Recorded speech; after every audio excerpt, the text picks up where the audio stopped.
Yes, sir. First of all, you mentioned the military, and I want to thank you for your service to our country.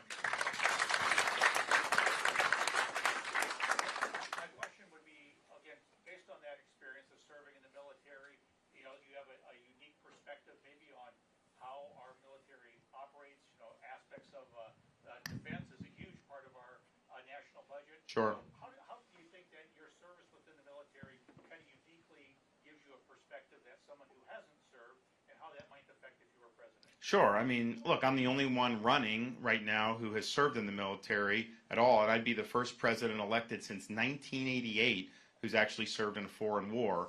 It used to be that was pretty regular that the presidents would have served in some capacity.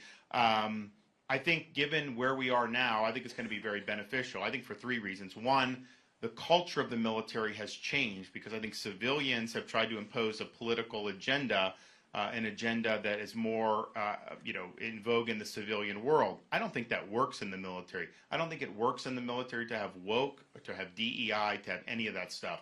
So as day one as commander-in-chief, I take all of that out, rip it out, and throw it in the trash can. Military is going to be focused on one thing: achieving the mission.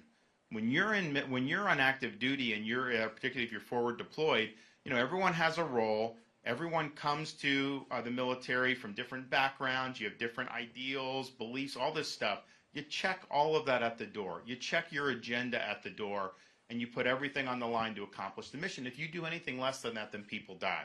And so that's why when people are recruiting is at a generational low.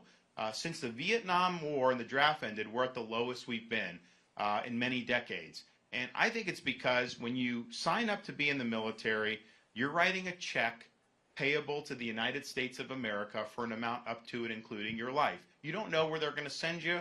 You don't know how duty is going to call, but you are basically putting your life in the hands of other people, military leaders and civilian leaders. And I think people are willing to do that because they love this country, but I think they want to know that the decisions that are being made are based on the mission, and they're not being clouded by all these other political agendas.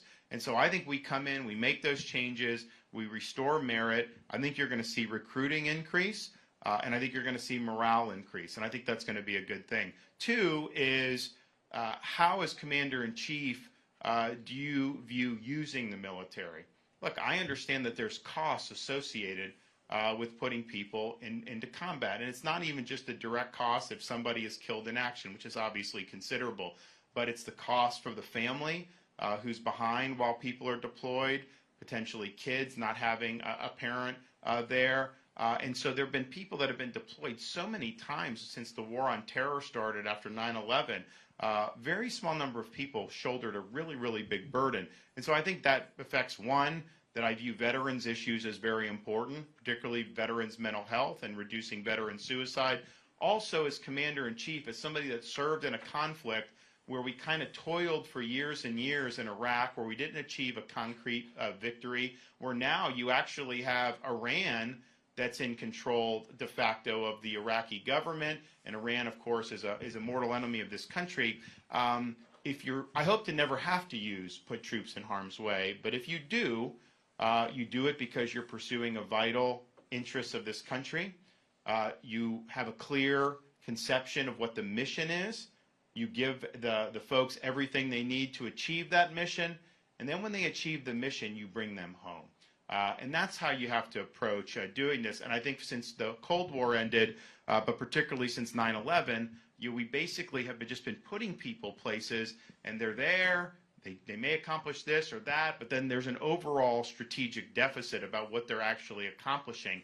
And I think you owe it to them to know that if they're going to be put in harm's way, that there's something concrete we're asking them to achieve, and if they achieve that, that's going to advance this country's vital national security interests. And then the final thing I would say is kind of the lesson about being there, but then also I take from Governor, the military bureaucracy is totally excessive. It's out of control. The number of civilians in the Pentagon, so much more than what you need, way too much.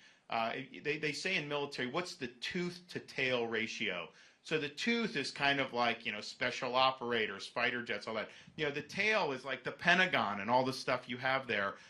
So we want more tooth a better tooth to tail ratio. And I think part of it is that these things just grow and grow and grow, and no one really questions them. So I think you can save huge amounts of money within the Pentagon without missing any beat in terms of capability or lethality. So we will look to do that, absolutely.